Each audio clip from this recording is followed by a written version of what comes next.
Samaun Bakri. Nama ini sering didengar karena diabadikan menjadi nama ruas jalan dari perapatan Pasarau, melewati Tanggul hingga perapatan Kitapa, Lopang, Kota Serang, Provinsi Banten. Siapakah sebetulnya Samaun Bakri dan apa jasanya hingga namanya diabadikan menjadi jalan untuk dikenang?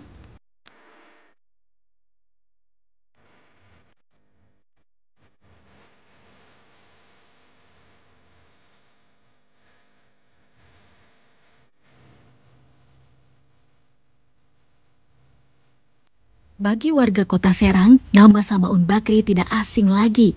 Pada tahun 1947 sampai 1948 adalah masa krusial bagi Indonesia yang baru saja mendeklarasikan kemerdekaannya.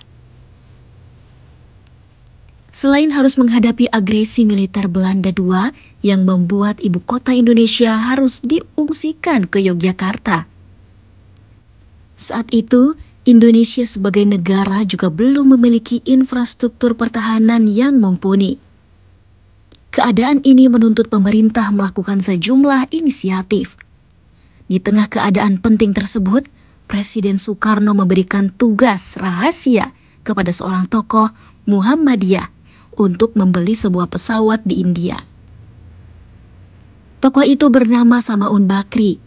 Samaun lahir pada tanggal 28 April 1908 di Nagari Kuraitaji Nan Sabaris, Padang Pariaman, Sumatera Barat, dari pasangan Bagindo Abu Bakar dan Siti Syarifah.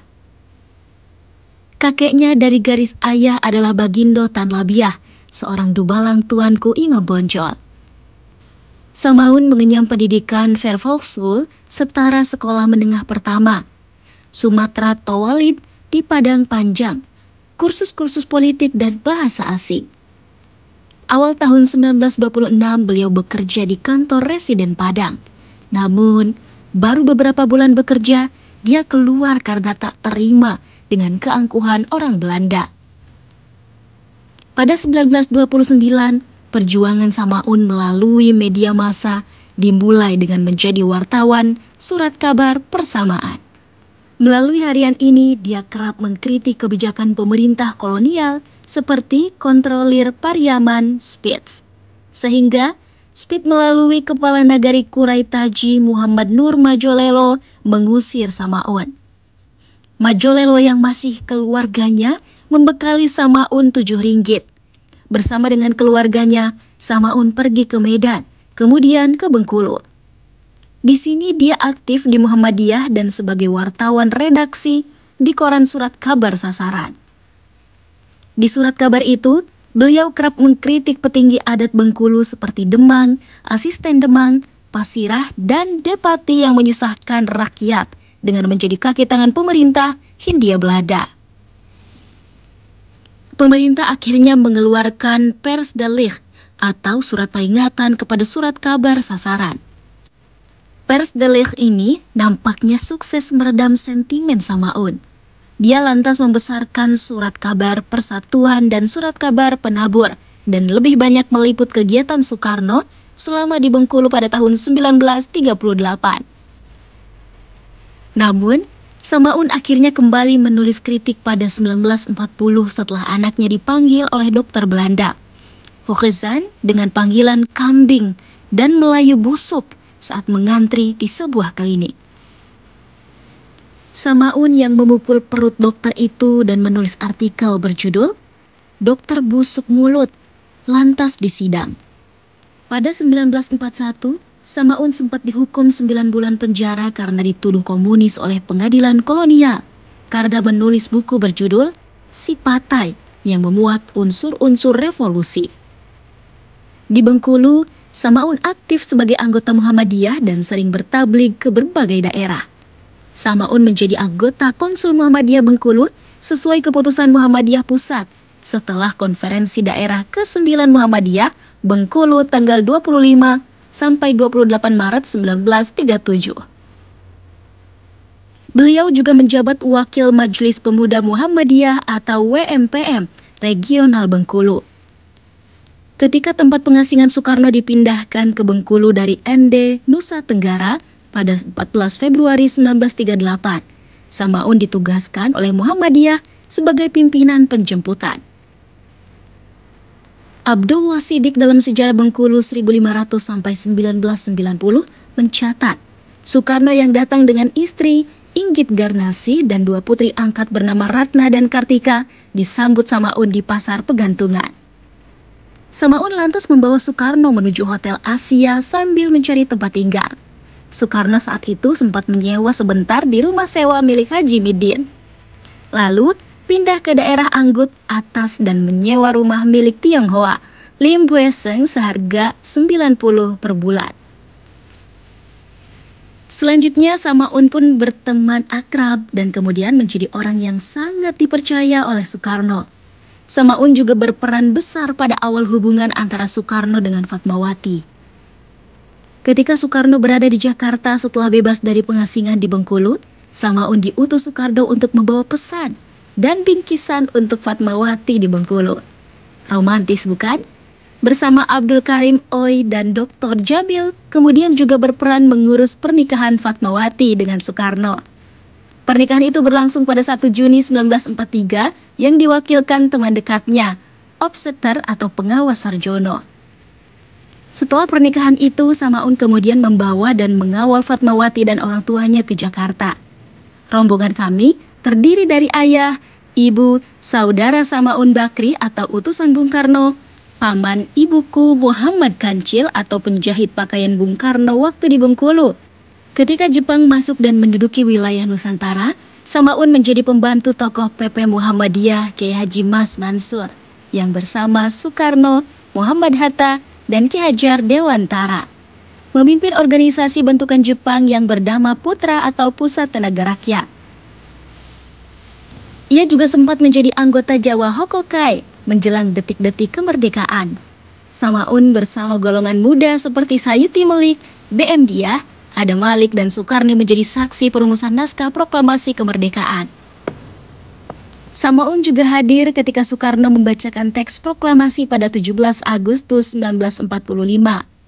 Pasca kemerdekaan, Samaun menjadi anggota Komite Nasional Indonesia Pusat atau KNIP, mewakili Jawa Barat plus anggota Badan Pekerja KNIP. Dia juga sempat menjadi pembantu wali kota Jakarta, Suwiryo. Ketika tentara sekutu datang pasca kekalahan Jepang, Samaun dan keluarga meninggalkan tempat tinggalnya sejak pendudukan Jepang di Jalan Maluku nomor 5 Menteng, Jakarta, dan pergi ke Jawa Barat.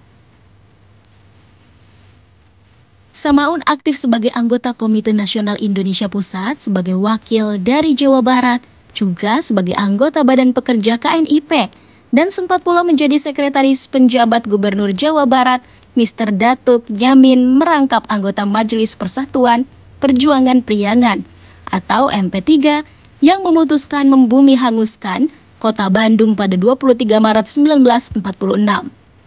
Setahun kemudian, Samaun menulis buku Setahun Peristiwa Bandung untuk mengenang peristiwa yang dikenal sebagai Bandung Lautan Api itu. Pada tahun 1947, Samaun dipercaya menjabat sebagai Wakil Residen Banten yang merupakan bagian dari Jawa Barat. Saat mengalami agresi militer Belanda, pelabuhan di wilayah Republik Indonesia diblokade oleh Belanda. Tidak ada makanan, obat-obatan, pakaian, transportasi, atau barang apapun yang bisa masuk. Hal itu menyebabkan masyarakat Indonesia sangat menderita. Masa itu, Indonesia hanya memiliki sejumlah pesawat peninggalan Jepang, Cureng dan Cukui, yang hanya memiliki 1 mesin untuk 2 penumpang, untuk kebutuhan latihan dan penerbangan jarak pendek.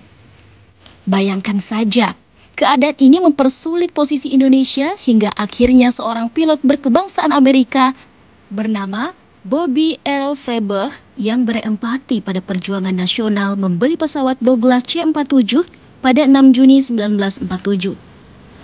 Memiliki nomor registrasi RI-002, pesawat Douglas C-47 itu menjadi pesawat pertama Angkatan Udara Republik Indonesia atau AURI. Bobby bersama RI-002 melakukan banyak misi bagi AURI, misalnya saja Operasi Kalimantan.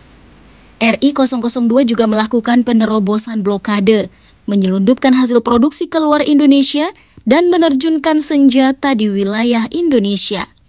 Tak hanya itu, RI-002 juga telah menerbangkan penjabat Indonesia ke berbagai tempat. Keadaan Indonesia yang kekurangan pesawat ini menginisiasi Presiden Soekarno untuk membeli pesawat baru. Soekarno lantas menugaskan Bobi bersama Samaun yang saat itu menjabat sebagai Wakil Residen Bupati Banten untuk membeli pesawat udara dari negara India.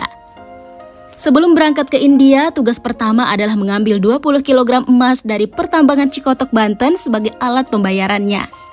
Pada 10 Oktober 1948, rombongan Samaun yang terdiri dari kapten dan pilot Bobby Freiberg, co-pilot Bambang Sabto Aji, ahli teknik Sumadi, operator radio Suryatman, co-pilot kedua Santoso terbang ke Bukit Tinggi. Pesawat itu ditugaskan pemerintah pusat di Yogyakarta mengangkut 20 kg emas dari tambang emas Cikotok untuk membeli pesawat bersama muatan lain. Wah, tidak disangka bukan, ternyata wilayah Lebak khususnya Bayah di Banten ini memberikan kontribusi besar dalam pembelian pesawat bagi Republik Indonesia. Pesawat Dakota RI-002 kemudian lepas landas dari lapangan udara Gorda Serang menuju Tanjung Karang, Lampung. Setelah tiba di Tanjung Karang, RI-002 berangkat lagi menuju Bukit Tinggi. Namun dari Tanjung Karang menuju Bukit Tinggi, pesawat hilang kontak pada 1 Oktober 1948. Reruntuhan pesawat baru ditemukan dalam keadaan rusak dan jatuh di tengah hutan di wilayah Lampung Tengah. Bagai hilang ditelan bumi, tidak ada yang mengetahui kabar nasib rombongan ini, hingga muncul berbagai spekulasi. Sampai Presiden Soekarno wafat pada 1970 pun, tidak ada informasi sedikit pun terhadap misi ini. Hingga 30 tahun kemudian, tepatnya pada 7 atau 14 April 1978, di Bukit Punggur, Lampung. Pada tanggal itu, 2 orang pencari rotan di Bukit Punggur, Lampung melaporkan penemuannya kepada pemerintah Lampung Tengah. Dia menemukan bangkai pesawat RI-002 beserta semua kerangka jenazah penumpang dan awak pesawat, kecuali kerangka Bobby Earl Freiberg. 3 bulan kemudian, Kepala Staf Angkatan Udara Marskal Udara Ashadi Cahyadi mengumumkan bahwa kru dan penumpang RI-002 telah gugur dalam melakukan tugasnya untuk Republik Indonesia saat berusaha menembus blokade Belanda. Kru Indonesia RI-002 dimakamkan di Taman Makam Pahlawan Tanjung Karang pada 29 Juli 1978. Sedangkan letak makam Bobby Freiberg tidak diketahui. Pada tahun 2002, ia dianugerahi penghargaan Bintang Mahaputra Utama oleh pemerintah Indonesia untuk mengenang jasa